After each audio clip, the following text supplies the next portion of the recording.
After Israeli Prime Minister Benjamin Netanyahu dismissed Defense Minister Yoav Gallant, a wave of protests swept across Israel, with massive crowds pouring into the streets of Tel Aviv, Jerusalem, and Haifa.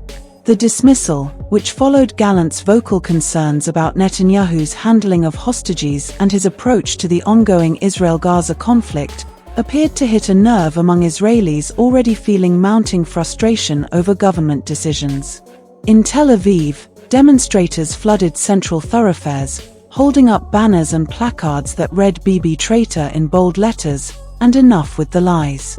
Some protesters wore masks resembling Netanyahu's face, a symbolic act to underscore their sentiment that he has become unrecognizable to his own citizens.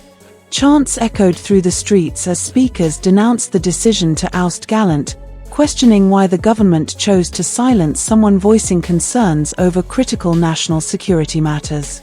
The dismissal of Gallant wasn't solely about political rivalry. It touched a deeper issue for many Israelis, the hostages. The ongoing hostage situation has weighed heavily on Israeli families, with public vigils held daily and families of the captives openly demanding government transparency and action. Many believe that Gallant's call for a different approach, one perhaps more focused on diplomatic negotiation, was a genuine attempt to address their anguish, and they saw his removal as a betrayal of that commitment. As a result, the protests weren't merely about Gallant. They reflected the people's impatience with a government they feel is sidestepping the realities on the ground. As the evening unfolded, the scene in Jerusalem mirrored Tel Aviv's intensity. Demonstrators gathered outside the Knesset, waving Israeli flags and carrying signs that demanded accountability from Netanyahu's administration. For some, this was a rare moment of unity across political lines, bringing together those on both the left and right who share a common grievance, the perceived mishandling of Israel's security and the hostages. Calls for accountability were prominent, with speakers reminding the crowd of Netanyahu's earlier promises to protect all Israeli lives. The message was clear. In their eyes, these promises had been broken. In Haifa, the protests took on a similar tone, though the atmosphere was marked by solemnity as well as anger. Families of hostages and reservists were present, joined by citizens who felt disillusioned by Netanyahu's recent decisions. Here, the message wasn't solely directed at Netanyahu's handling of the hostage situation, but also at his overall approach to governance during a period of unprecedented national crisis. "This isn't the Israel we grew up with," one demonstrator shouted, capturing the disillusionment many feel with the current administration's direction.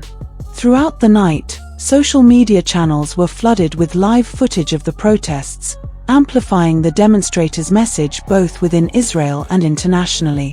Influential voices, including prominent journalists, former IDF officers, and political analysts, weighed in on the events, with many suggesting that the dismissal of Gallant may have sparked one of the most significant public backlashes Netanyahu has faced in recent years.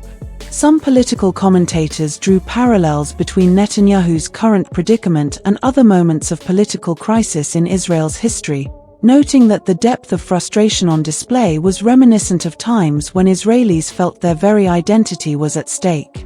Meanwhile, Netanyahu responded with a call for calm, asking citizens to remember the security challenges Israel faces and to stand united in a time of need. However, for many demonstrators, these words rang hollow. Their anger stemmed not only from Gallant's removal but from a broader sense that the government's decisions were being made without regard for the emotional and physical well-being of its people. To them, unity had to be rooted in transparency and accountability, both of which they felt were lacking. Across Israel, other pockets of protest continued well into the night, with demonstrators setting up makeshift memorials to symbolize the hostages still held in Gaza. Candlelight vigils were held, and in some locations, small processions marched silently, in a poignant reminder of the human cost of the conflict. For these citizens, Gallant's dismissal had brought a painful issue to the forefront once again, emphasizing the sacrifices made by Israeli families caught in the crossfire. The fallout from this decision is likely to be felt for days and possibly weeks to come, as Israelis continue to voice their discontent. Political analysts have speculated that Netanyahu may have underestimated the backlash, seeing Gallant's removal as a manageable political move rather than a spark for widespread disapproval. If the protests continue, Netanyahu could face a mounting crisis of public trust that might influence Israel's domestic landscape and even affect its approach to ongoing regional tensions. This wave of dissent signals that, for many Israelis, the priorities have shifted. Their concerns are no longer abstract issues of security but deeply personal matters involving loved ones, accountability, and the very character of the Israeli state. The public's outcry reflects a sense that the current government, rather than unifying the nation, has become a source of division at a time when unity is sorely needed. As Israelis grapple with the challenges posed by the Israel-Gaza conflict, the coming days will show whether the government can restore its citizens' faith or if Netanyahu's administration will face further repercussions for a decision that many feel has shaken Israel's democratic foundation.